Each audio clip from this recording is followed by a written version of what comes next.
98. Selective Obedience. Chalcedon Report number 135, November 1976. In recent months, I have bought and read 4 new books on Mary, Queen of Scots. My reason for this is that Mary is a symbolic figure, one who epitomizes much of the modern world and who, accordingly, has a passionately loyal following to our own day. I find, in fact, at times an intense feeling about Mary among a wide variety of peoples. Perhaps Madeline Bingham is right. Mary, Queen of Scots, page 1. Those who die well attract the courtesies of history. The Christian martyrs then and now, however, have attracted no such loyalty. Perhaps Antonia Fraser is right that Mary was more sinned against than sinning. But Mary began early what one biographer has politely termed a course of, quote, prevarication, end quote. She continued her course with adulteries and murder, while maintaining an amazing self-righteousness through it all. In marrying the Dauphin of France, François, she lied to the Scottish delegates and signed away the Scottish succession to the French. Bingham sees this as contributing to her troubles and death in a central way. She tried to apply the divine right of kings to Scotland, which was alien to the dogma. She was so foolish in her speech that she spoke of her mother-in-law, Catherine de' Medici, as a woman descended from shopkeepers, a slur that Queen took action against when François died. Mary had a gift for making enemies and assuming that charm and tears could remedy the matter. An English ambassador saw her rule in Scotland as suicidal to Mary's interests. Her 2 marriages were, to be kind, very foolish blunders. Having lost her kingdom in battle finally, she sought refuge where all her friends advised her not to go, in England. She had made herself a rival claimant to the throne of England, and then a focal point of continuing conspiracy and rebellion. And yet Mary foolishly placed her hopes on charming Elizabeth's just fears away by a personal confrontation. That her execution was so many years in coming was due to Queen Elizabeth's horror of shedding royal blood. Mary's dying words showed self-righteousness and also courage. On the other hand, her appeal is understandable. She had beauty, charm, and remarkable courage.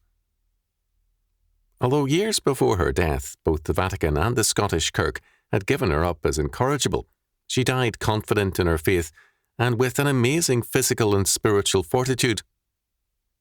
It is easy to understand why the Romantic Revival made so great a heroine out of Mary. But my interest in Mary is because of her modernity, because she exemplifies an aspect of sin in every age, and an aspect of modern man in particular. Bingham, who dislikes Knox and likes Mary, says all the same, Mary was constitutionally devoid of either fundamental sincerity or natural prudence. Page 69. The problem lies deeper, and Bingham's judgments must be held in abeyance until we can recognize that Mary saw herself as outside the law, and openly said so. In part, she based this on the divine right of kings, but in part also, she based it on her Renaissance humanism. Her view of life, law, politics, and people was totally personal. Her interest was not in a cause, but in herself. The kind of humanism she manifested came to focus finally in Max Stirner's The Ego and His Own, the classic statement of total anarchism. Roy Strong explains Mary thus.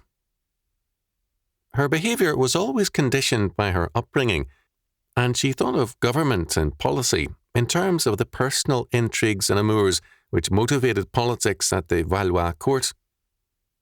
Mary, Queen of Scots, page 72. Not law, but an anarchic personal concern governed her every action.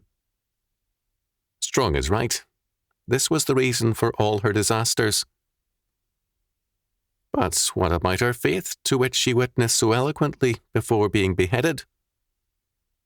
One pope renounced her, and Knox denounced her. Some in her day, at her death, saw her as a saint, others as a devil. The truth is, Mary was very much like all of us. Where her faith was concerned, she practiced the principle of selective obedience. She was obedient to God and true to her faith when it suited her to be so. At such a time, she was more zealous in her defense of it than most of us ever are. But we have this in common with her. For the most part, we, in our time, practice a very selective obedience. We, of course, cannot put people to death as she did. For example, the poet Castleord, but we are no less hostile to those who cross us, and as ready to regard our sins and lusts as somehow excusable ones. Mary's principle of selective obedience made her faith inoperative in the rule of her kingdom. It was her passions which ruled her and the kingdom, and brought disasters to both.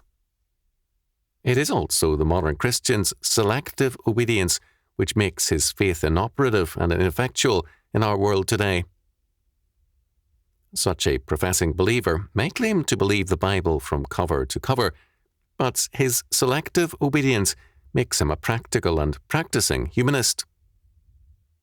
If we're honest with ourselves, we would have to say that Mary is the real patron saint of today's Catholics and Protestants alike, because we are so radically selective in our faithfulness to God and our obedience to His law. Even more, to denounce Mary's, we must first denounce ourselves and our flagrant practice of selective obedience. It is childish to blame various persons for Mary's disaster. Her biographers at this point are more or less agreed. She did it to herself. The same is true of us. Whatever enemies we or our cause may have, we have our selective obedience to thank for our plight. We are doing it to ourselves. After all, the principle of selective obedience means also selective disobedience to God. Even more, it has implicit in it the principle of total disobedience and revolt. It says, in effect, "Not thy will, O Lord, but mine be done." The Prince of Ligne is said to have replied when his wife asked if he had been faithful to her. Frequently. She was hardly likely to be happy with that answer. If we can give no better answer to God, He is hardly likely to be any more pleased with us than the princess was with the Prince of Ligne. We are then humanists, not Christians. Our condition is more than sin. It is lawlessness.